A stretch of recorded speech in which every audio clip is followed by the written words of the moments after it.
lived my entire life waiting for this moment.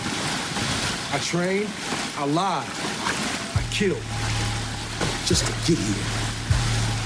I killed in America, Afghanistan, Iraq. I took life from my own brothers and sisters right here on this continent. And all this death, just so I could kill you.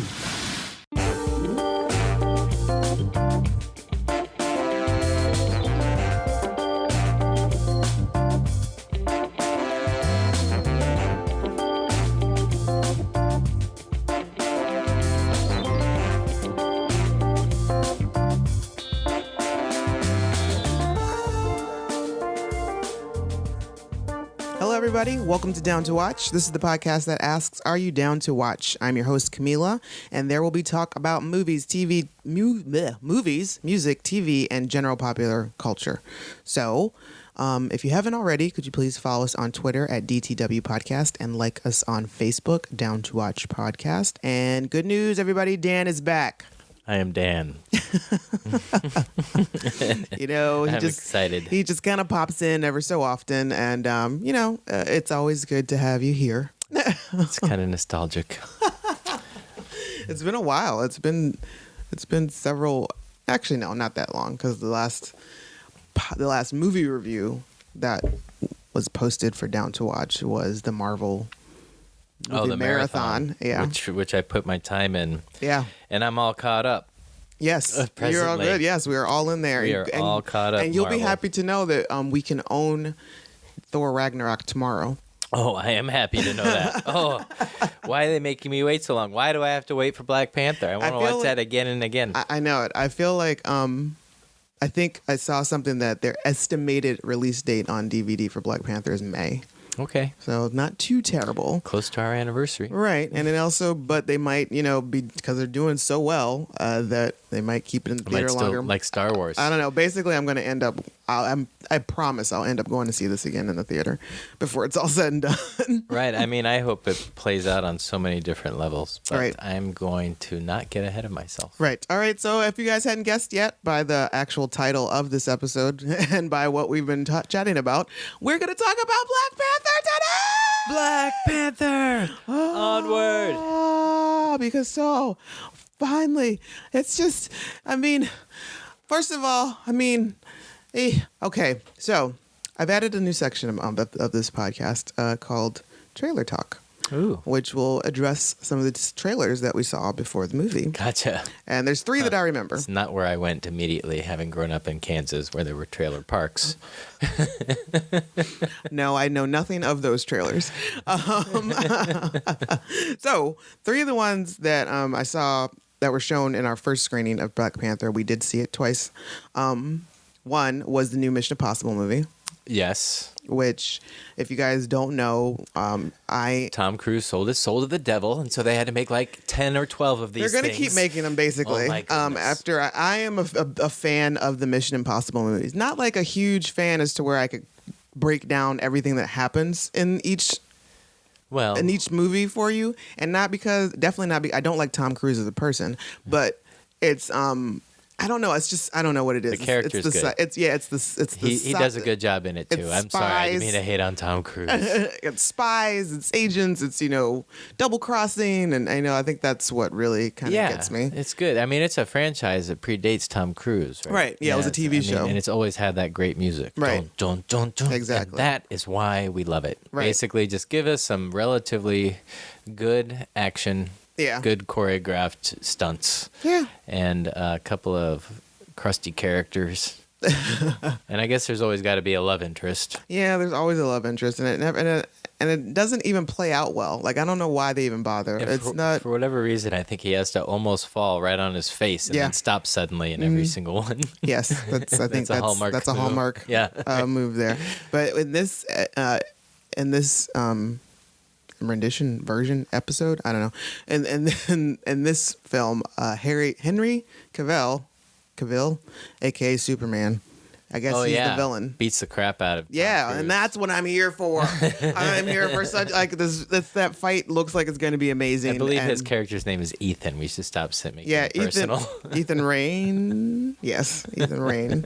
Like I said, I'm not like Mission Impossible canon guys. I just love a good action flick with things blowing up and lots of fights and people stealing stuff. So it's called Mission Impossible Fallout, and it's coming out this year. Tom Cruise and his cheeseball smile. Ving Rhames. And Ving Rhames will be back, which is also, and also Simon Pegg. Nice. So there's that. There's Red Sparrow we saw, which basically I'm over Jennifer Lawrence. Yeah. Like the theory of the summary of this film, basically it sounds like it should have been Black Widow's film. That's what I was growling about. Yeah. And so to me it just seems like a big old waste of a film. Really? I want to have Jennifer Lawrence come over for a pillow fight or something. I think she'd be fun. I mean, I'm not sick of her yet. I don't know. It's just maybe not a pillow fight because she would whoop my ass. Yeah, she served her purpose in the Hunger Games. I appreciated all that. I found her amusing in Silver Linings Playbook with Bradley Cooper. Daring in X-Men. She's all right. I mean, I don't know. It's just something. Anyway, so it's okay. You can be over Jennifer Lawrence. I'm over because we're gonna pick you up real quick because I know what the next one is, and I'm surprised you didn't start with that. No, because you have to end on a high note. For Venom. Yes, I know nothing of Venom. I know nothing about what he does, what his backstory is, who he is, but what sold me? Tom Hardy. I knew that. Who's probably also invited over for a pillow fight. Who can also Hardy. Whoop my ass. If there's any way whatsoever they could get you over into Pittsburgh for a pillow fight, that'd be great. My husband has already okayed it, apparently. So. You just calm down over there, hot pants. So again, I've done no research on this film or even like what the story is about it. I just saw the trailer. I was stoked about it, and Tom Hardy's in it, and that's it. I have figured out a defense to Tom Hardy, by the way. A defense? Oh yeah. If I ever need to get physical with Tom Hardy, I figured out his weakness. I'm just gonna throw the puppies at him and grab you and run. I've figured it out. So you might be onto something there. I feel secure in my position. Yeah, he would research. He would absolutely choose Professor over me. But well, yeah. I'm sorry, honey. Bubble popped. That's fine. But I am really looking forward to it, and I gotta say, props to Tom Hardy. Like his accents are amazing, like hands down. I don't know anybody in the industry that does accents as well, quite as well as he. Well, there are others. There's some out there, think Daniel Day-Lewis, but he's up there among the greats. Yeah, I think he is. And the accent he chooses to do, or I don't know if it was his choice or the director's choice. I'm going to assume it was his choice. Is great. It reminds me of another film that he was in where he plays like this kind of low key. The Drop.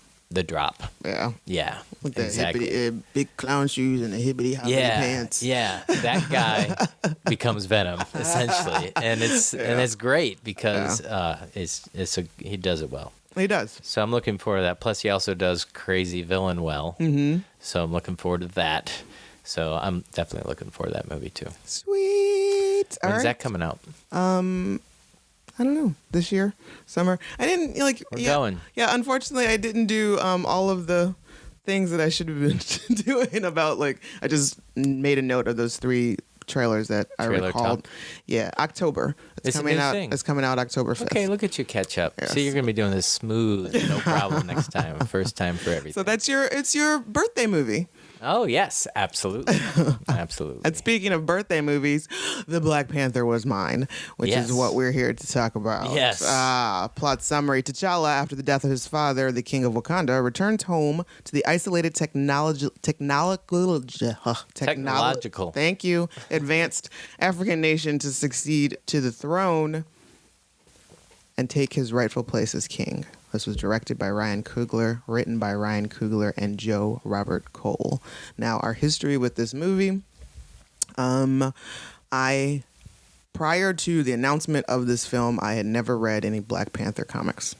So I was not familiar with, I wasn't very familiar with the character. I knew he existed, And that's pretty much it. But also, in my defense, I didn't read many comics before, like maybe 5 years ago.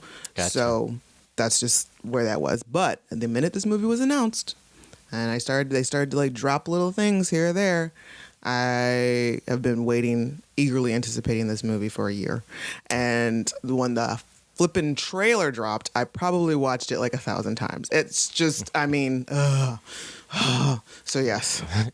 What besides the sounds that it makes you make? What else did you like about it? That's what I like about the trailer. Yeah, the trailer. Because you are an editing snob. Yes, yeah, and first of all, the editing was great. The music was amazing. There were like 2 separate trailers with 2 different musical tracks. And the first one was "Legend Has It" by Run the Jewels.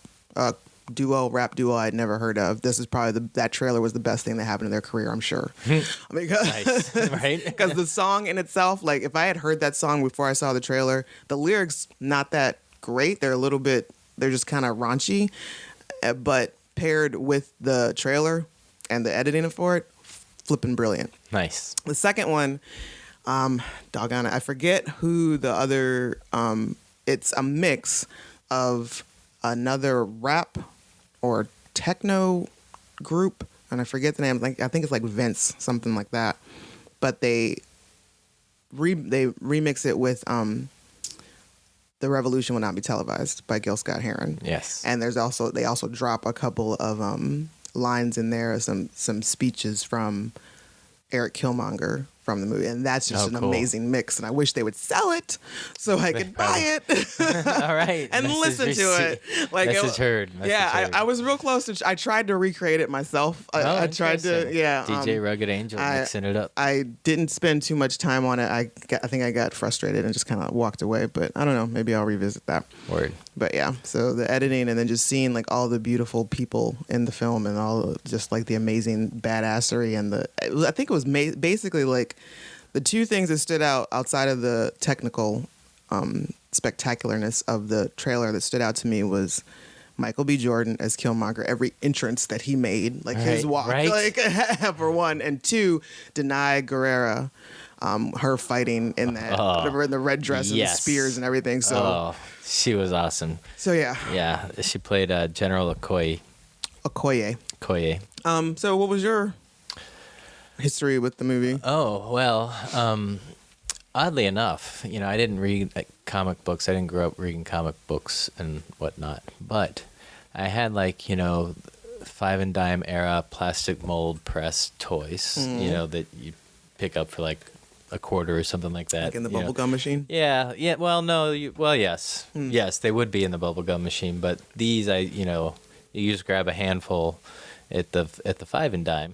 They're just cheap toys, right? And they stand like this high. I don't know how high this is. Yes, kids. Back in our day when we were kids, we could get toys for out of a box by the handful, right? Just pick stuff out. You could also get them at the dentist office if you were good during your cleaning. That kind of caliber toy, right? Uh-huh. So maybe 2 or 3 inches tall. I had a Flash. And I had a Black Panther. Oh, really? It was part of my mix. I didn't know much about either one of them. I just liked the way they looked, right? And Flash I knew was fast, right, because he was in a running position. And Black Panther had the claw out, so oftentimes the Black Panther would claw the Flash as he was on his way to get a quick bite or something, whatever Flash was off to.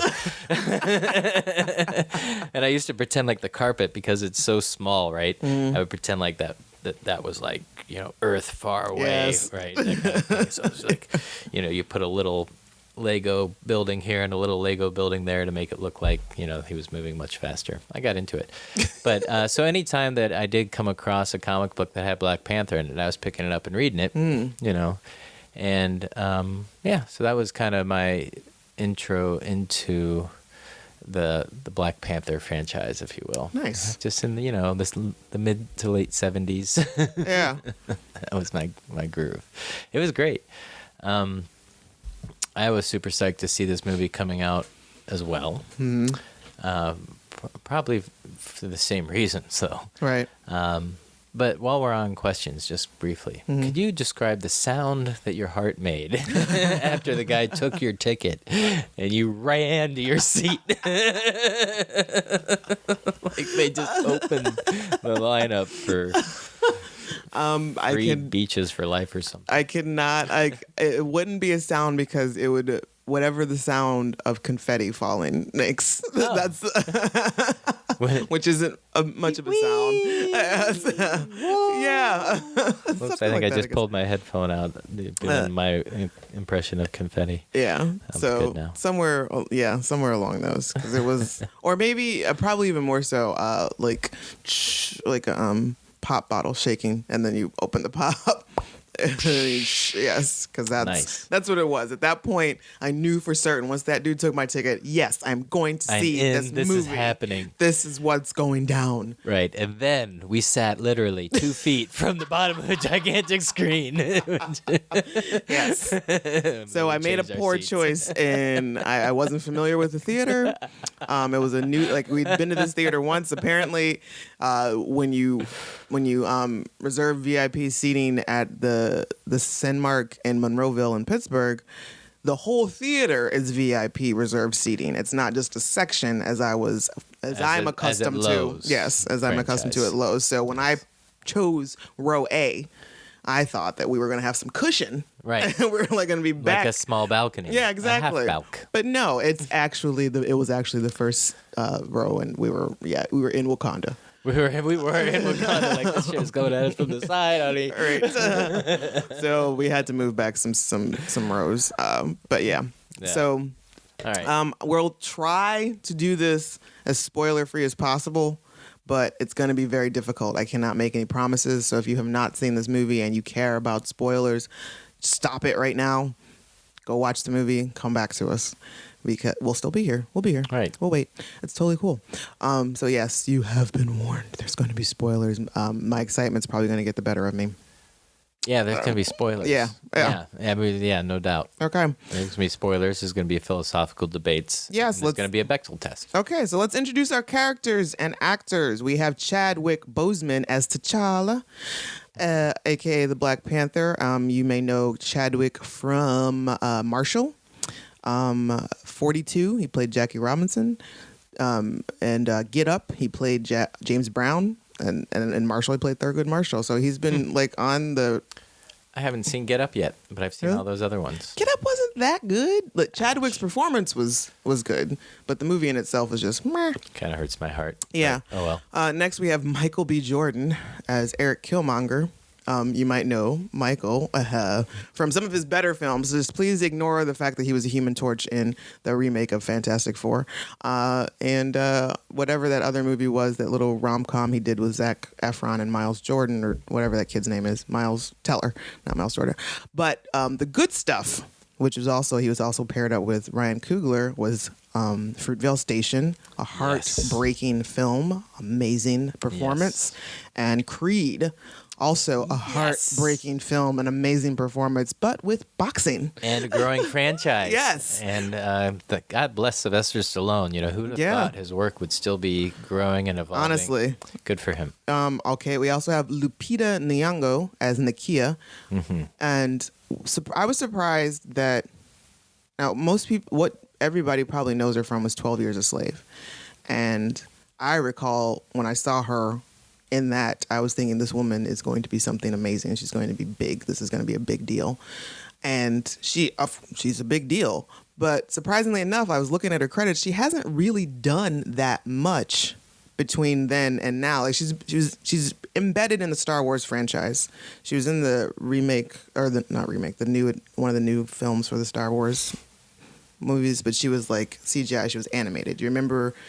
Not the boring one. Yeah, I know which one she was. Okay, yeah. She had glasses. Yeah. And she's like a little squawky loud. Yeah, exactly. And it was great. She's like an old Jewish alien. Right, yeah. So Lupita has just kind of like made it big, just being awesome in her own life. And just regularly awesome.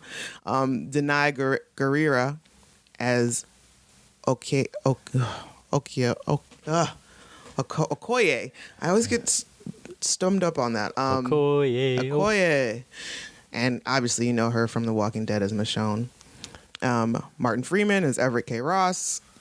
Daniel Kaluuya as Wakabi, and you know him. He escaped from the sunken place and Get Out. We also have Letitia Wright as Shuri. You may know her from Black Mirror and Humans. And Winston Duke, newcomer, I believe, M'Baku. Sterling K. Brown, Njobu from This Is Us. I was not expecting to see him. I had, that one kind of flew under the radar for me. Angela Bassett as Queen Ramonda, also T'Challa's mom. And Forrest Whitaker as Zuri, and Andy Serkis as Ulysses Claw. It's just like this whole cast is he was amazing. Flipping amazing. Yeah, they were all amazing. Yes. Thank you for trying to pronounce all those names for me. Yeah, I just get to sit here and correct you, I guess. Yeah. What a jackass.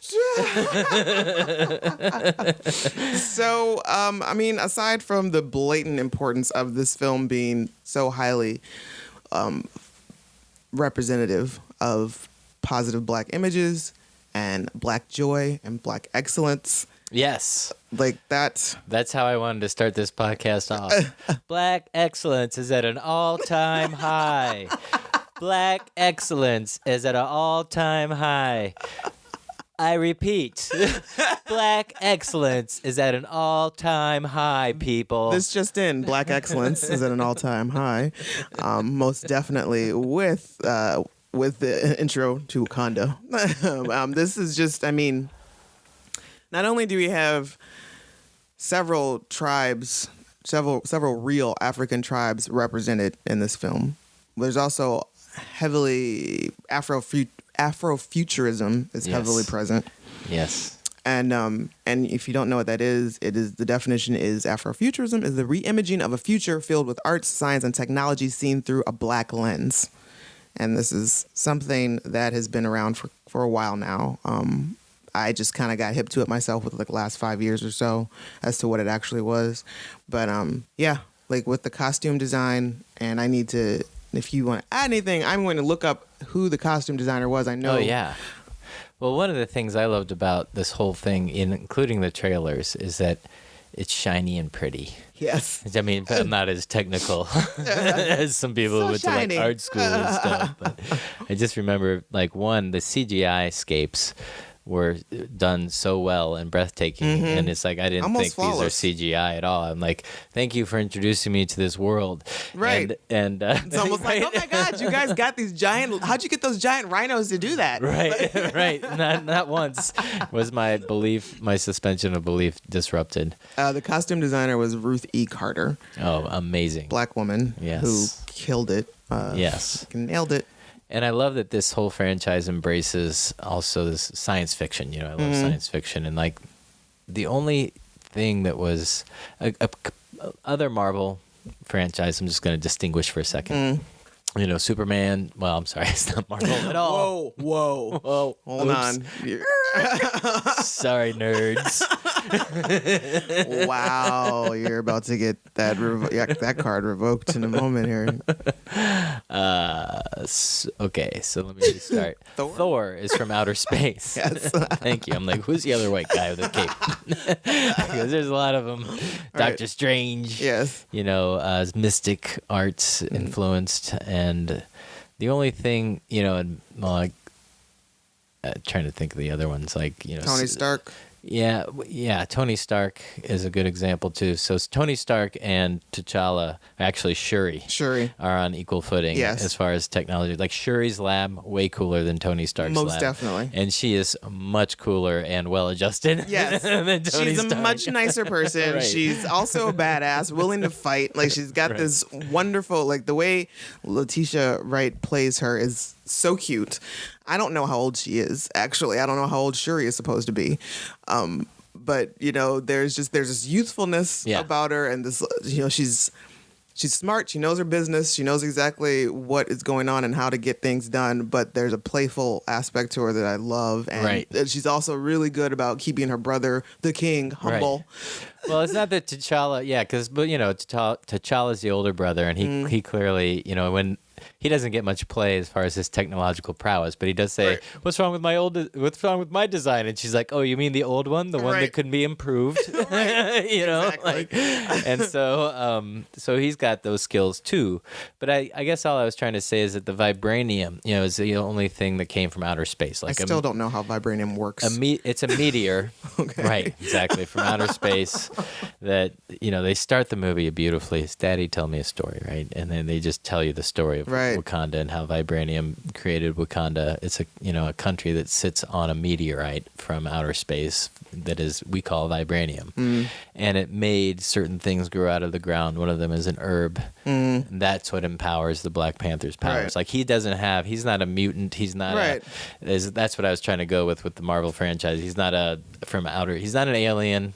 He's not a mutant. He's like Spider-Man or he's basically Deadpool. just a human. Yeah, or any of the X-Men. He's just a dude who's gone through the right rituals and training and gets to and deserves this herb, which doesn't look pleasant to take. No. At all. No, it looks really painful. Doesn't look pleasant to remove it either, but they have a cure for it, and all this stuff is herbal. All this stuff's done old school, homeopathic, kind of like, you know. Mortar and pestle. Mortar and pestle, thank you. And, you know. Yes, I love that kind of chanting stuff. and. Yes. You know, the prayers and that. I want to get buried in some red salt. What was that? That was the other thing I really enjoyed about this is just the ritual that was so important to their people, and just just everything was a ritual, and I loved it. And beautifully done. Even speaking of like the ritualistic markings to let you know kind of like what tribe and what status you are in society was done really well. Oh yes, on all the various tribes. They had like the river tribe, the mountain tribe, the field tribe, and these things were all really represented well, I thought, on the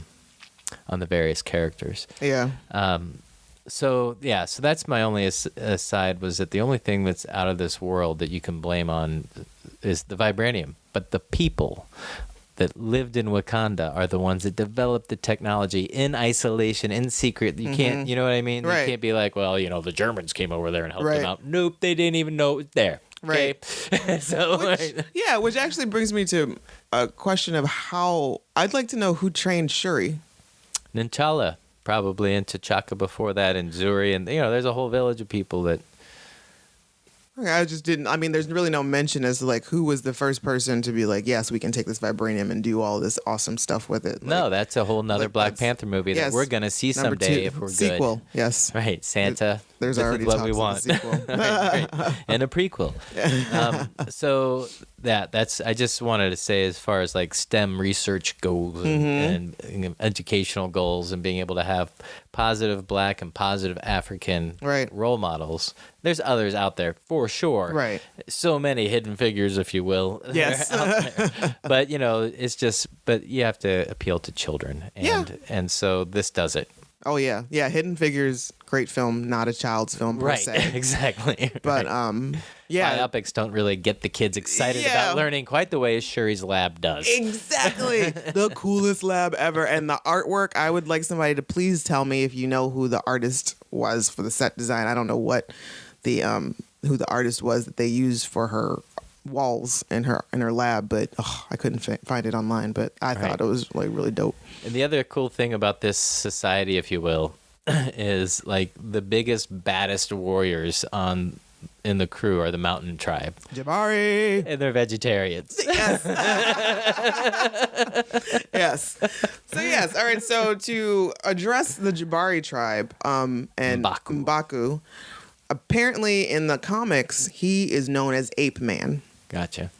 And they made a conscious decision not to call him Ape Man in the film because, you know, it's going to be, that's, you know, more just out there for everybody. And, you know, we didn't want that representation, which fucking brilliant. Thank you. Yeah. Thank smart. you. Way to be, so smart. They didn't, as far as I know, they read the room. Yeah. As far as I know, they didn't change much else about the character and what the tribe was and what they stood for. It was just the name of what they called him. Yeah. Each of the tribes had an animal that was like spirit animal of their tribe. Right. I think. Except the panther seemed to be everybody's. Well, there's certain people, they had like the rhino. I don't know. I'm not sure. Yeah. Yeah, I don't know either. Well, I don't know. Yeah, I'm not 100% sure about that. And I didn't catch everybody else's tribe's name. Nerds, sorry about insulting you guys earlier. Could you please fill in the blanks about... we have a list of questions. Actually, you guys like pizza? So yeah, I'm not 100% sure about that, but yes. So yes, the scene, and in that, speaking of Shuri's lab, there was the scene where we most often get in these kinds of films where there is the hero or the main agent or whatever, and you've got the person who provides his technology and his weaponry, and they walk him through the new stuff. Right. And this is the best one of those I've ever seen. Q. Yes. Or Alfred. Yes. Right. Or Lucius, I think. Or Lucius. Yeah. Exactly. Is it Latita? I think it's Letitia. Letitia. Yeah. Right. I wonder how much. Maybe it is Latita. I wonder how much of that character Shuri is really her. How much of that is her personality? Because there were certain things, just the way she delivered certain lines. Like when he walks into the lab after the ritual for the first time, and he's like, "What are those?" And she's like, "What are those?" Your toes are out in the lab. Right? It's just so seems so personal. I know, right? So I don't know much about her. I haven't watched any interviews with her yet, but I did catch this video of her and Lupita freestyling in a car. And oh my God, I want to hang out with both of them so badly. She calls herself MC Underbite. Aw, nice. But they're both pretty good. So I feel like a lot of Shuri's personality was probably Letitia's I hope so. through. I hope so. I want to see more. I want to see more of her work as well. I mean, there's exciting stuff. So that's the other thing that is kind of cool about this particular character is it's a democratic process. There's a way to get to the path. Right. And that's not necessarily true of any of the other characters in the Marvel universe. Right. It's all more like either a blood right or, well, I guess technically now T'Challa is a blood right, but they could be challenged. Anybody with a royal bloodline could challenge. Okay. So that's how it works. So the royal bloodline of each of the tribes are saying, we will not. Gotcha. But in Jakarta, also known as Killmonger, but his birth name that his daddy Najobu gave him was N'Jakata. So he was prince. So he was the son of a prince, right? So he had a royal bloodline. So he had the right to challenge, right? But as far as the rules go. Yeah, but also, I mean, M'Baku challenged as well. So did they have their own? I guess they had their own. Each tribe has their own royal bloodline, and he sits on the throne for the tribe. That's right. Which their setup, right? That shot when they come into there to help them. Yes. Oh my God, that was just so breathtaking. Yeah. Right? Enjoy the might of the whatever he said. I don't close. Know. But yeah. Witness the might of the whatever people. I don't know, but when they first walk in down the hall and they've got all the, I guess the sticks. Oh, yeah, and they're going, and he's sitting on his throne. Oh. Like gotcha. when I don't know what scene you're talking about. When Ramonda and Nakia and Shuri go to him for help. Go to him for help. Yeah, gotcha. Go to give him the flower. Yeah. Mm-hmm. And they just walk down that long hall, and he's like slowly revealed. He's at the end of the hall in the shadows, and then just walking down that hall and seeing like the backscape of everything too, with all the snow and all that stuff. Yeah. It was a great reveal. That was a great reveal. I liked everything about it. That Winston Duke probably loved this role. Yeah, and we would definitely want to see more from him because he delivered every line. He did, just like $1 billion worth. I mean, not to take anything away from Michael B. Jordan's performance because people are going to be talking about that for years, right? Forever. Exactly. He's probably going to get some in all of the awards. All of the awards because his Killmonger is the best supervillain that I have seen since Heath Ledger's Joker. Oh, yes. Better. Yeah, much better. Because it wasn't a gimmick. Right. No, exactly. Yes, he was better than Heath Ledger's Joker. Because there was so much... You're right. You're right. It wasn't a gimmick, and there were so many layers to him. And he had so many good points. Yes. That you just kind of... You gotta he be was like... what we call an anti-hero. Yeah, it's just... You're like... Yes. Well, you make good points, Eric. Yes, I agree. That's the other thing about this movie that's different than any superhero movie I've ever seen, which is the bad guy in this movie wasn't a bad guy. Right. The only real bad guy was Ulysses Claw. Right. The white guy played brilliantly by Andy Serkis. Right. He was the only bad guy. He stole some vibranium, blew some stuff up and people up, and killed Wakabi's parents, which he was not over. No. And and he's pretty much the only real bad guy. Killmonger is just a guy claiming his birthright who was abandoned, left behind in America, and it's like, oh, how personal and moving is that story for so many African Americans that, like, you can't go home. Right. Treated as outsider, and in your own land. Like, he shows up and with the guy who stole the vibranium and killed this dude's parents, and he's got him dead in a bag. Right. And found the place on his own. He's got the tattoo on his gums of vibranium. And T'Challa was like, get him out of here. I don't even want to talk to him. Yeah. And so Eric Killmonger demanded to be heard and was heard. And it's like, my name is Najakata. Yeah. Spoke the native tongue. My name is Najakata. And then he was, and he wasn't going to, for whatever reason. Well, Chadaka. I'm still trying to understand exactly why they didn't take him back with them. Is it just because of the betrayal that his father did? Was he suffering from that because his father betrayed their country by giving the vibranium to Claw? He didn't give the vibranium to Claw. He helped him steal it. Right. Yeah, and got some for himself because he had it in the house. Right. So, yeah, I mean, I don't know. They didn't really clarify that in the movie. I can only assume that maybe he didn't know that he had a nephew. It's not like he asked, how's my nephew, when he came in. But Zuri knew. Zuri knew. Oh, yeah. So I guess that's right. on you, Zuri. Right. And if he was there to spy, he probably would have informed him that you've got a nephew here. Right. Right. And it was also never clear on what happened to his mother. Right. Like, so was he raised by his mother? Another prequel coming up. So basically what we're saying is more Michael B. Jordan, more Killmonger story. Coogler, That's what we make need. that money, sir. Yes, make that money. Bring it all. So yes, let's talk about Killmonger and Michael B. Jordan. This performance is, I can't stop saying, amazing.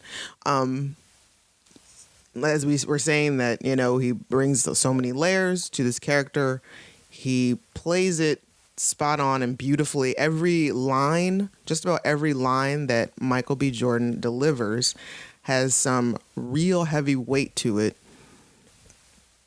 in the actual African American plight and the black plight. Diaspora. And the state of what we are today. And the one that just obviously that stands out the most, and like we said before, there's going to be spoilers, guys. His what may not be the death scene, but his death scene is when he suffers from the stab wound in the chest, and T'Challa's like, maybe we could save you. We can heal you. Maybe we can still do this. And he's like, why? So you can lock me up. He says, bury me in the ocean with my ancestors that jumped from the ships because they knew death was better than bondage. That is the deepest, most realist fucking line of anything that I've ever heard in a movie. I'm still like, it's just still kind of just catches me off guard, and I have to catch. Right, it's like a kick in the gut. Yeah, it gives words and voice finally to this gnawing sort of self-sabotage. That I think oppressed people feel after a while. You know what I mean? Like, there's all kinds of way to blame yourself for that situation type thing, and to say that you prefer death than this existence, but yet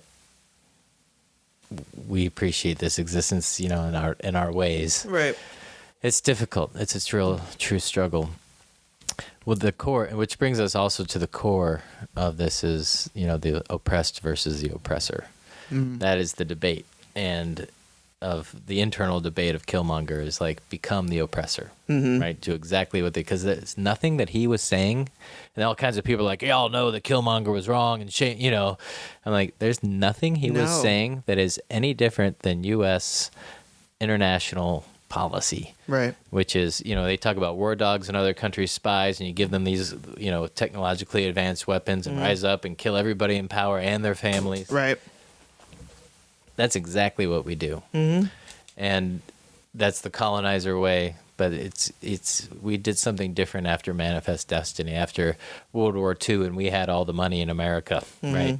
Because our place didn't get blown to shit and was already suffering from colonialism. Well, it was, but in a different way. You know what I mean? Other than Africa or South America, the industrialists. It was just bad news. Oh. There's nothing that Killmonger said that anybody can really throw any shade at without taking a hard look in the mirror, as Americans anyway, and being like, this is our policy. This is what we kind of enable to happen in Congress. But also as, not even just as blacks, but as humans, in the case where he, even though his methods may have been a little bit not the way it should have gone, his core point is that you guys are sitting up here comfortable, right, and just living the good life and high life while there's millions of people out there that look like us, right, and are suffering, right, and you could be doing something to help and you're not, right. So nobody disagreed with what he had to say. You know, they didn't know it. You know, and I guess the way it was painted was to not agree with the methods. Those are the Malcolm X methods. You know, these are, I mean, at the end, he didn't start off that way. Nobody starts off that way. But then I guess there's, you know, the patience issue and the faith issue. So yeah, that's also a thing that there has been a comparison that this was like, you know, T'Challa versus Killmonger is like Martin Luther King versus Malcolm X. Not saying like Malcolm X and Martin Luther King were necessarily, you know, opposed to each other. Right. But and neither was T'Challa and Killmonger. I mean, ultimately, T'Challa, the Wakanda way was to keep in hiding what we have because they had every reason to believe that colonizers would come and take it and use it against them. Exactly. And so the survival strategy then, in that case, is isolation and hiding and deception. And they had a fake front, if you will, that they presented to the world. But that also was not Wakandian fault, right? That was the state of the world. They, you know, as the world grew, and they showed like the Muslim crusades, they showed the Christian crusades, they showed World War I, World War II, Vietnam War. You know, they showed all that stuff in the montage when they were telling the story of Wakanda. Like that was all the claymation stuff or whatever in the background. Oh yeah. So it gave me the sense anyway that was the right move. Right. You know, it's like they didn't set the world on fire. It was already on fire when they got here, kind of thing. And anyways, but nonetheless, Killmonger has a great point because in America, as his father was doing, N'Jobu was like, we need a revolution. We need it now. Right. You know, they're playing Gil Scott Henderson.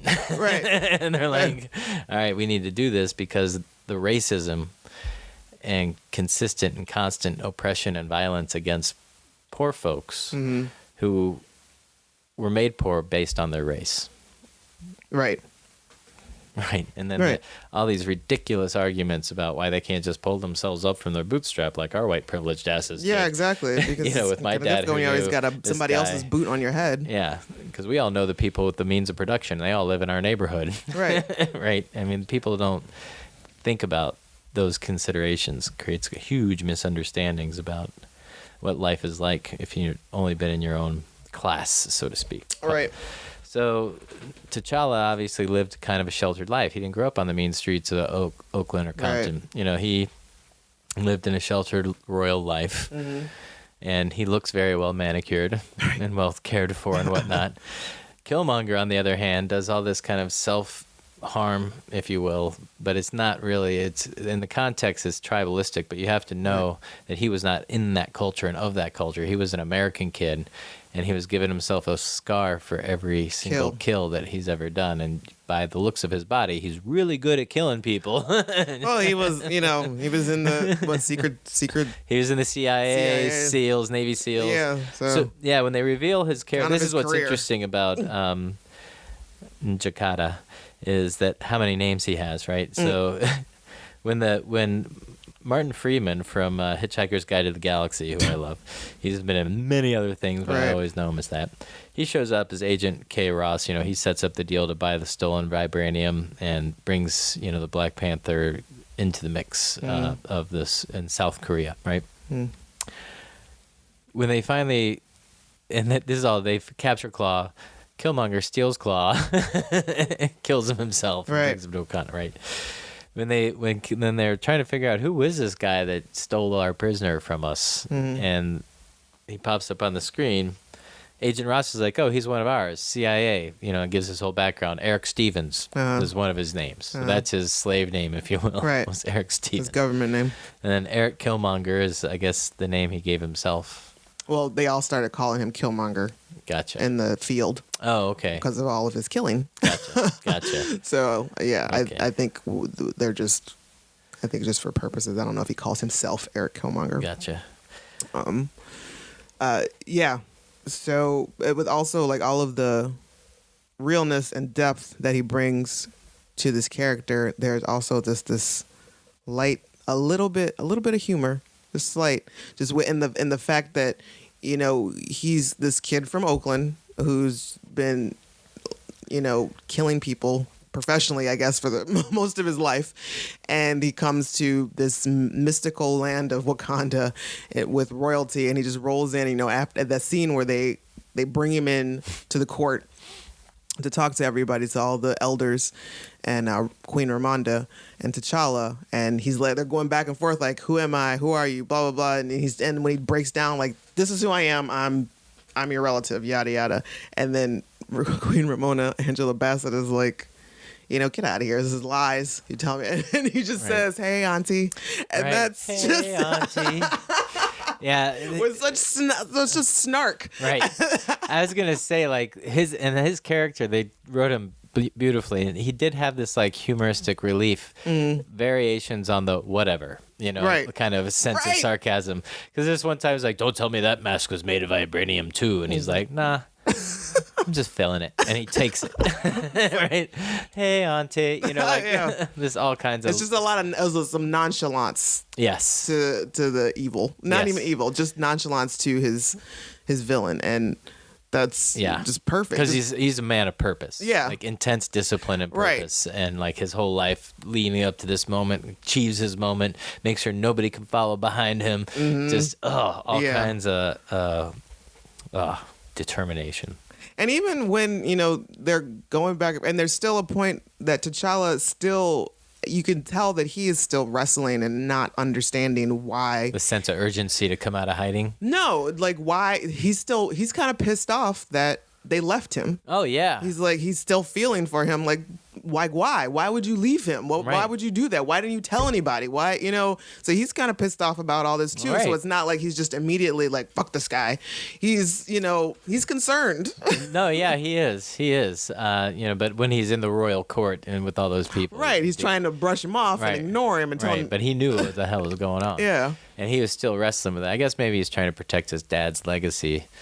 But, probably. You know, but then when he does confront his dad in the ancestral plane, he's like, you were wrong. You shouldn't have done that. Right. He got really emotional about it. Gave a very convincing performance, Chadwick Boseman. Yes. Another fabulous thing is that this film, there were two main Caucasian characters. Only two. So the Caucasians were the minority, and they were not brought in as the saviors. Correct. There was no white savior in this film. Agent Ross, he tried it. For a hot second, he tried it. But yes, M'Baku shut that shit down. And he learned real quick, you speak when you're spoken to. Shut it down. Right. You are here as a guest. Right. Yep. It was great. There was quite a few moments where every time Agent Ross was helping, he was being controlled 100% by Shuri, who was multitasking 1,000 other life and death events. Yeah, she's in there. She's literally like fighting the good fight on the field, and like got her earpiece, like helping out this dude who can't figure out his technology. Right, trying to virtually fly one of their ships. Right, and she's leading. Like, okay, cross your arms. Okay, do this. Okay, this is what you got to do. He's like, what do I do now? She's like, shut him down, genius. Right, right. Shoot him down, genius. Shoot him down. That's right. Which also brings us to the Dora Milaje, the most badass set of assassins, women of protection. Yes. The security force. Yeah. For T'Challa. The Secret Service, if you will. Yes. I mean, which led by Denai, Okoye. Led by Okoye, which she also brings a magnificent performance of. We're told basically that she is in a relationship with the leader of one of the other tribes. Wakabi, yes. From Get Out. Yes. So we don't see much romance, or we don't see any romance between anybody really. No, but the few on-screen times they had where they were husband and wife or lovers or whatever were very convincing. Like, they were well done. Yeah. We didn't need to see a whole PDA and children and whatnot to know that they have kids, most likely. Right. And he's at a loss without her. Yeah. And what was also hilarious was the rhino scene. I'm sorry. Because at some point in this film, they're both the Dora Milaje and his tribe, they come at odds. And so they start, she's protecting the king and Wakanda, and he's trying to kill T'Challa, and he brings out the big ass rhino. She's about to take out T'Challa, I think, with the rhino. Yeah. Or I forget who, but she steps in between. Oh no, he was, so Wakabi was charging M'Baku. Oh, that's right. That's right. And she stands right in front of him, and the rhino stops in his tracks, screech, and then licks the side of her face because that's Mama. Right. Exactly. And they call each other my love, and he gets down off the rhino, and he's like, "You mean to kill me, my love?" And she's like, in order to protect Wakanda. Without hesitation. Yes. And what kind of gave me a cold chill both times we saw it was how many women cheered and applauded that particular scene. I was like, damn. I mean, I joke about you cutting me all the time, honey, but for real. I mean, you weren't one of them, but I'd have been seriously worried. I'm not going to take you down for America. Right. Right. We moved to Toronto first in a heartbeat, right? I don't know. Right? But there is, there's a depth there, and there's a story there that I would like to get to know a little bit more, right. Their story. And also that, speaking of romance, that we didn't, obviously there was something between T'Challa and Nakia, and we didn't need to see a bunch of craziness. Right. on there wasn't a bunch. Thank you for sparing us butt cheeks. Right, and she wasn't just a love interest. Right. She wasn't brought there just to be his ex or whatever. No. She had a full-on purpose and her own agenda. Yes, which was fantastic. Which actually was a lot like Killmonger's agenda. Yeah, basically, but she just wanted to free the people. She wanted to free the people within Wakanda that were part of the front. Right, and he wanted to free the people around the world. I think there was also a mention that she wants, because he asked, what do you want Wakanda to do for, and she said we could share technology with everybody. Right. Yeah, so I think did. She does want. Yeah, and in the end, I mean, the way they left the movie was that they had adopted Killmonger's ideas. Yeah. And, because of all places, too, the most useless place to go and share that information, he was at the UN. These guys don't really want to help anybody. These guys, really, man, you should have just gone on Bill Gates' submarine and told him. You guys could have worked it out. That would have been awesome. Yeah. Next time, instead of the UN, make it Bill Gates' submarine. Right? Right. We'll have, Steve Jobs' head still working. And also their love, the way that she says T'Challa is adorable. Yeah, it is. And I don't know if that's just Lupita or No. if she was meant to say it like that, but every time she said his name, it was like a song. Right. Exactly. She did like saying his name. It was funny too. One of the best scenes out there too, and I think any man who has a good woman understands this scene where he's like, if you weren't so stubborn, you'd make a good queen. And she's like, because I'm so stubborn, I'd make a good queen. Right. He's like, so you might be an issue. If that's what I wanted. Right, exactly. She shuts it down. Shut it down. Not that easy. Damn, I showed my cards. I'm going off on another secret mission. You can't find me. Don't search for me. So, I mean, I don't want to take apart this movie. Are we ready to move on to Bechdel test, or is there more to? I just wanted to point out that a couple fun facts. The Michael B. Jordan spent a lot of time isolated in order for him to get into character. Makes sense. To feel Eric's pain And outsiderness. Yeah, exactly. Also, the language that's spoken is Xhosa, Xhosa, one of South Africa's 11 official languages. The Dora Milaje and the Dahomey Amazons. They had look up the Dahomey Amazons. They are an African tribe of women from way back, who are warriors, and that's also a great story. And I feel like that's who they were modeled after. The fighting in the film is based on African martial arts. I thought I saw some. Can't believe I'm spacing on it. Capoeira. Oh. A couple of capoeira kicks anyway. Oh, I don't know what that is. Also, the Black Panther was created in July 1966, 2 months before the founding of the Black Panther Party.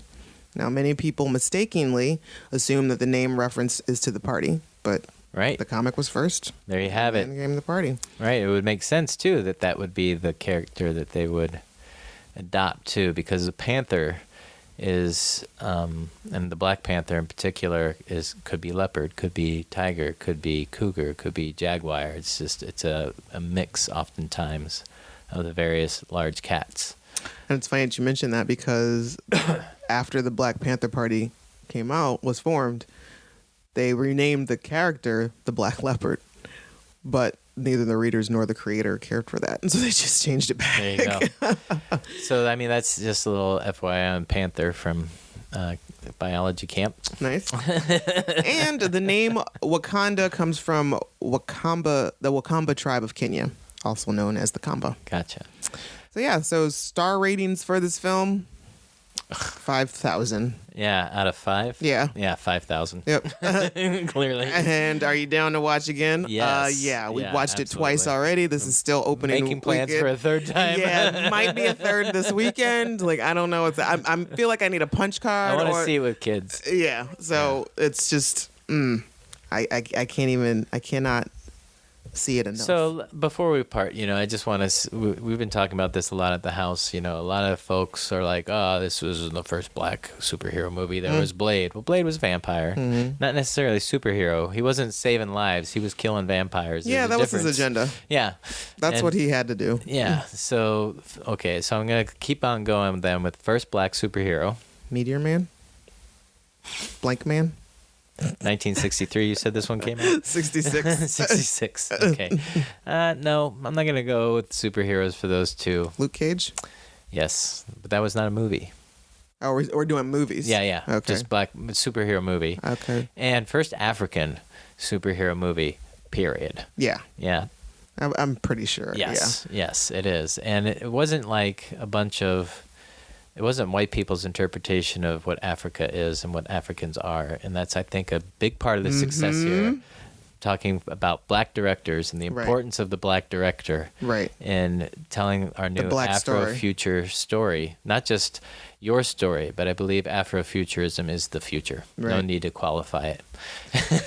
That's the only way we're going to restore balance. There's a lot of people that keep harping on the fact that Black Panther was created by 2 white guys. Yeah, okay. Yep. But we're talking about this film here. Which was written by African Americans. Exactly. Directed by black dudes. Starring black people. Right. crew, a technical crew of black people. Right. Like Costume designer. Yes, costume Black set. The sound guy, the cameraman. Like the money. And all the beautiful and variant shades of blackness that were in there were beautifully well lit. Right. This was no what's her name playing Nina Simone. Oh jeez. It was not light-skinned up for appeasing white. And let this be a lesson, Hollywood. Yes, there's an audience for this material. Quit giving us just, you want a black movie? Okay, how about a slave? No? Yeah. How about somebody that wasn't a slave but then became a slave? No? Okay. How about somebody who's cursed by demons and walks the earth killing other demons? Okay. We got drug dealers? Biopics? Drug dealers? We got like 5 popular black people that made headway in history that we can make. We can make another Malcolm X film. We can do more Martin Luther King. Oh, we haven't done a singing group in a while. How about a jazz musician? I mean, geez. I mean, use your imaginations, people. Exactly. And there's an audience for this. We're going to keep this, hopefully, in the theaters for as long as possible. Let's drip it dry, because I think it's already at like 200 million that is brought in the box office. So that shit's real. I can't wait to hear what the international sales are like, too. I mean... You know what happens when all your marketing research is done by white people? Right. You only get white people's ideas. Exactly. And Shea Butter, don't you ever put those commercials out like you did again. You learn your lesson. You hire some black people. As of right now, February 19th, the U.S. box office has brought in $72.2 million for Black Panther. And it's at a 97% rating on Rotten Tomatoes. And everybody is talking about it. My Twitter feed, my Facebook feed is full of think pieces and fan reactions. So I just got 2 things on that. So I was at work today and I saw this little kid, and he had like his jacket hoodie on, just the hood, hanging off like a cape. Yeah. And he's got his fist up in the air and he says, "Onward!" Onward! I'm like, I know this kid's seen the commercials. He is about it. And then the second thing is, I have an eclectic friend who was on your show, Jack Erdy. Yes. And he's like, I don't like comic movies. Would I like this? And I was like, yes, you would, because of the philosophical debate. It's like Paulo Freire wrote all these great books about, pedagogy of the oppressed, or the learning methodologies to keep people oppressed. And this movie really just hammers all over it, in terms of the tension between T'Challa, the hero, and Killmonger, the anti-hero, and the way that they resolve that tension to adopt and evolve and incorporate both at the end. It's like that's hope for conflict resolution. Right? It doesn't all have to be murder. Right. Especially if we can show that we're malleable and can accept and adopt other people's ideas and compromise. I mean, that's really the true lesson of this movie, was compromise. And you don't see a lot of superhero movies or any movies. There's like the good guy and the bad guy, and you give you all 1,000 reasons to hate the bad guy, and a couple of reasons to feel sorry for the good guy. Ugh, none of that was there. It was really about the philosophy of these 2 characters. T'Challa didn't save the cat, if you will, for us to get to like him. Right. Neither did Eric Killmonger. They both had, one was about tradition, and this is why we've always done it this way to survive. And then the other one was like, we have to break tradition to save other people. Who's the bad guy there? Right. And that was also a good point that I read that someone brought up, is that, they pointed out that there was respect and acceptance between the generations, the elders and the young people. Like, there was nobody, except M'Baku kind of had a comment about Shuri being a child in charge of all of our technology, but still, I mean, man, I saw your kitchen. You don't know what you're doing. Like, you should see Shuri's kitchen. It's on point. Yeah, I think M'Baku's just in his feelings about a lot of things. Right, he is. He was lashing out. Humor, though. Are you done? Are you done? Are you done? Is this your king? Oh God, the fight scenes at Warrior Falls. Okay, I'm just gonna keep going on this loop. Right, I know. All right, so speaking of also friends that have made comments that have been on the show, that have made comments about the film, David Conrad fixed his mouth to start to say something disparaging about Black Panther before, without sight unseen, without having seen it. And I stopped him and I told him to shut his filthy mouth, or he was going to get dropped off. He was going to have to be dropped off in the middle of whatever. Right. Just get out of my car immediately. Right. So basically, I say this to say, don't come at me with any disparaging remarks about Black Panther. You've all been warned. Exactly. If I see it in my timeline and my feed, you're blocked immediately. I'm not here for it. I don't need that negativity in my life. Right. Don't try to steal my Black. We were having a Black Panther weekend. The whole weekend Yes. was Black Panther Yes. weekend. We went and saw the movie by ourselves, well, with Marcella and her date, and Monroeville, and then we went and saw it again with other friends and other people at Southside, and then Waterfront, sorry, near the river in Pittsburgh. It's beautiful. I love that theater. And then we went to a party. Yes, thrown by Honey Young and Damon Young. Very smart brother. Working on his new book. And Honey is the creator of the American Woman Project. And it was an Afrofuture party. It was Wakanda. And it was also, what was cool for us, for those people in Pittsburgh who know, it was like the clique from Shadow Lounge was there, present enough where you could see the skeleton of the community that used to be in East Liberty before they gentrified it. So the Shadow Lounge, shout out to the Shadow Lounge diaspora. Yeah, and that's where the Shadow Lounge used to be, empty. What was in front of it and behind it, empty. That's what I'm saying. So yeah, it was all totally worth it to like go ahead and rip that piece of culture right from our hearts and our hands. You know. So yeah, shout out to the Youngs, the Royal Youngs, as they call themselves. Royal Youngs, yeah. It was for so an amazing party. So while we were there, I just got to say, one of the people were like, because all these people had seen the movie. I saw friends I hadn't seen like in 10 years. Like, we were at the movie. And I saw you at the movie too. Now we're at this party. We totally both had a wardrobe change. Yeah, let's dance. You know, like it was a great time, right? Did you try some of the free whiskey? Clearly. I'm out here dancing, I think. I think they call this passes for dancing. What I do. But nonetheless, there was one of your friends or one of our acquaintances was like, did you see the movie? Yeah, what'd you think? I liked it. Well, what did you think? I loved it. Well, I liked it. They came back with that. I liked it twice to say that she was not going to go all the way and say that she loved it. Right, yeah. But she also was wise enough to just not get into what she didn't like, because she was at the Afrofuture party. And we were all like, this all hyped and up. Just like, I was surprised that the music didn't stop and like everybody just turned around. Exactly. It should have been that kind of a scene where it's like we were being punked. It's like, of course I loved it. Right. Or just don't bring your Eeyore to a honey party. You know? Yeah. So and so that is another great example of the importance of this movie and how much we needed this film and that we didn't know that we needed the Black community, because there has been so much togetherness, so much joy and celebration just centered around this film in itself, so much support of Black-owned businesses, so much just love and joy and appreciation for everybody that has been coming through because of this film. Onward. And this is something that, you know, we needed. We needed this.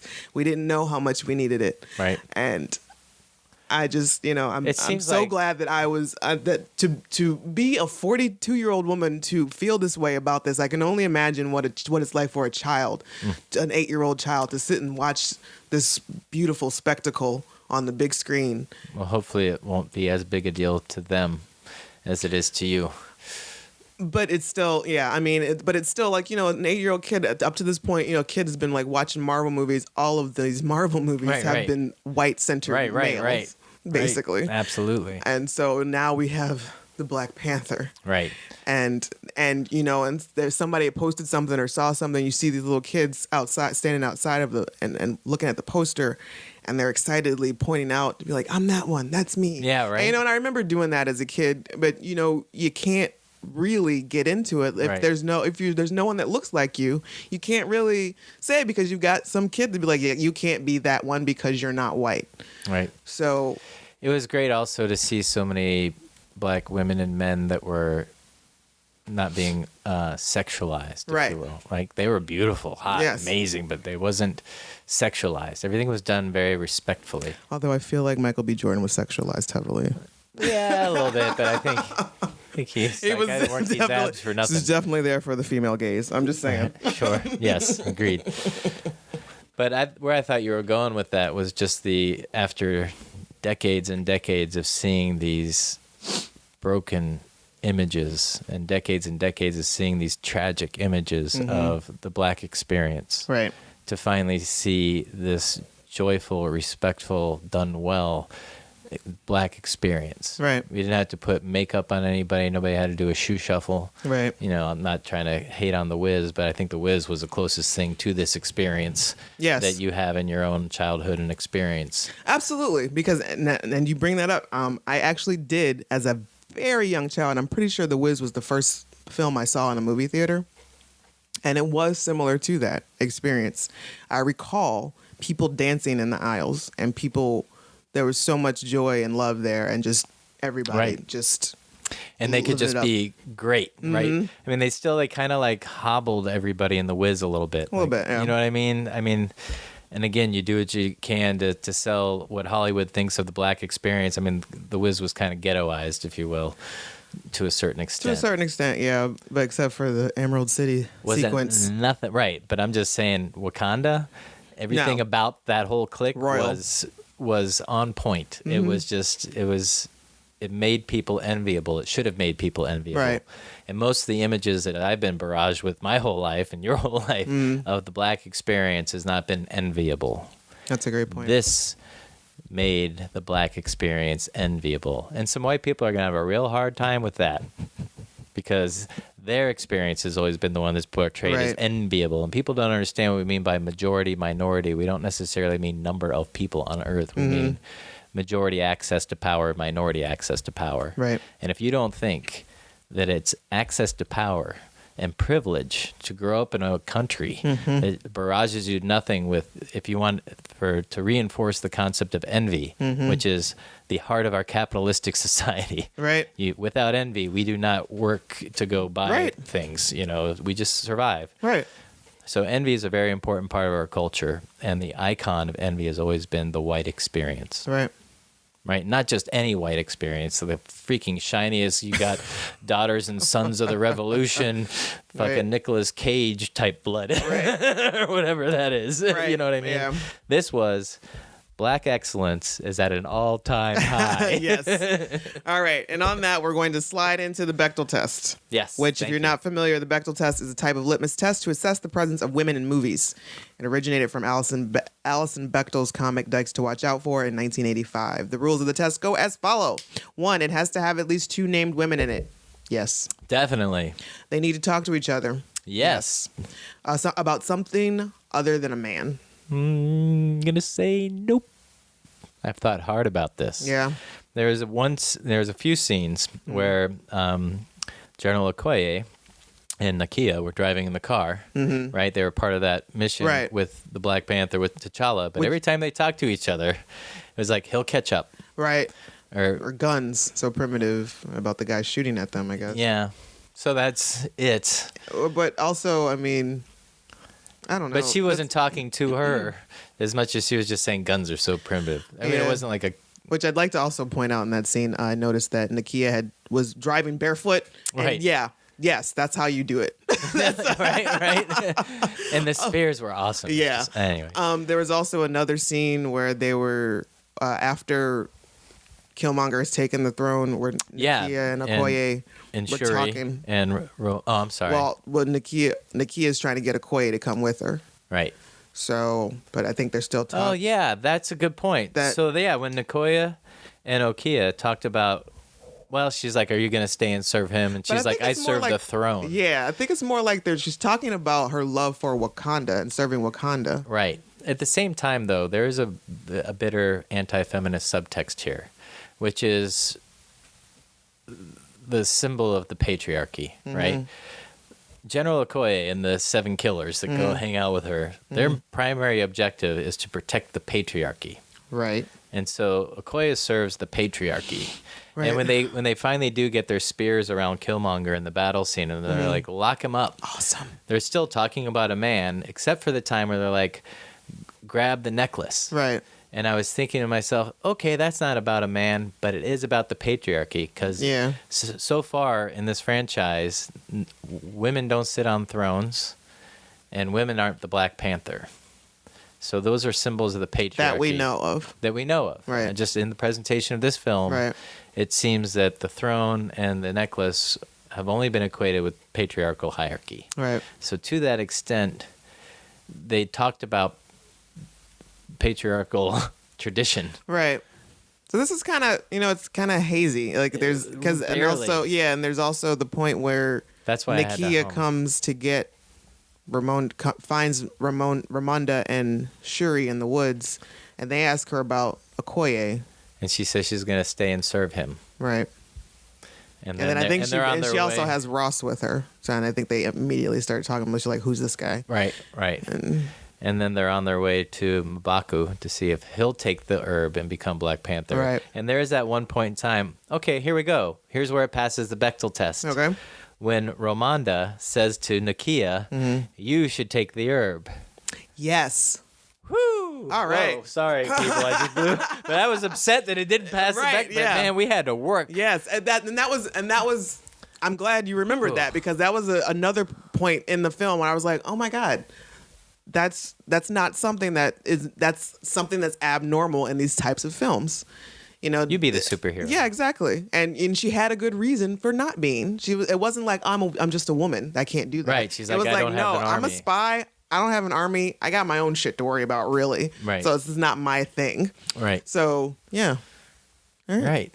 Okay, we got it. At which point they should have said, Shuri, why don't you take the herb? And she would have done it. And that mess would have been cleaned up. She would have already been eating it. Right, like, exactly. Shuri, what? Of course, they wouldn't have discovered that T'Challa was still alive.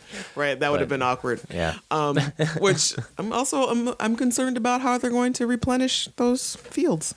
Oh, that just made no damn sense. Why he did that? It's like, you're not gonna live forever. Right, exactly. And you might want to re-up. You might have people you want to, you might want to build your army with this. That just didn't make any sense at all. Petty. But I think it was symbolic for the plot to just kind of show, like, this is the kind of crap oppressors do. And I'll give you an industrial revolutionary example, right? Or industrial, right? So the laws against monopolies didn't happen until Rockefeller and Carnegie and Frick and Mellon all made their money. Mm-hmm. But once they made all their money, then they made these anti-monopoly laws. So nobody else can ever make that kind of money. Yeah. So we live in a freaking lie. We don't live in a capitalistic society so long as we have those things that prevent monopolies, which there's good reasons for that. Yeah. But, look, Trumpers, if you really want to live in kick the brakes off of this thing and get rid of the Sherman Act and get rid of all these anti-monopoly laws and anti-regulations, why don't you take some tainted pills? Right? You're already eating hormone food, which makes you stupid. Anyway. Okay, so basically, seeing the Black Panther will incite all sorts of interesting conversation and topics, and just basically do yourself a favor. And upgrade your wardrobe. Yes. Wakanda style. Yeah, exactly. I have found colors in my life. And you look so great in them. It's like I've been waiting my whole life to see you wear this stuff, and I've only known you for like 10 years. So, yeah, go see the movie. Go love your brothers and sisters, and, have intellectual and stimulating conversations about what this film means to you, and how do we get on that? How are we about that life? Wakanda forever. And white people, it's okay to be woke. Right. It's been my experience that they give you an honorary black card for the cookout once you've proven yourself. Yes. You got to prove yourself. You got to work for it. Yes. And that's just everybody. You can't just go recite a couple Tupac lyrics and, It doesn't mean I can rap whatever I want to rap or sing along to everything I want to sing along to. No, but you have certain privileges and backstage passes to things. So, subscribe, follow, like us. Follow us on Twitter at DTW Podcast. We're Down to Watch Podcast on Facebook. You can find the show on iTunes and Libsyn. It's nestled under Rugged Angel Productions, where you'll find 2 other shows just as fun, I hope you find. Rugged Angel Productions. Rugged Angel is one word. I believe that's all we have on this. You can catch me at kansasdan.com. All right. What? I haven't put out anything new in like 2 years. kansasdan.com? Yeah. Are you sure you have an actual website, or is that the Bandcamp? It sends you to Bandcamp. Okay. All right. That's what I'm working with. You're on Twitter now, too. And Instagrammer. Just Instagram. I'm new. So, yes. All right. All right. Awesome. Thank you for listening. And until next time. Peace.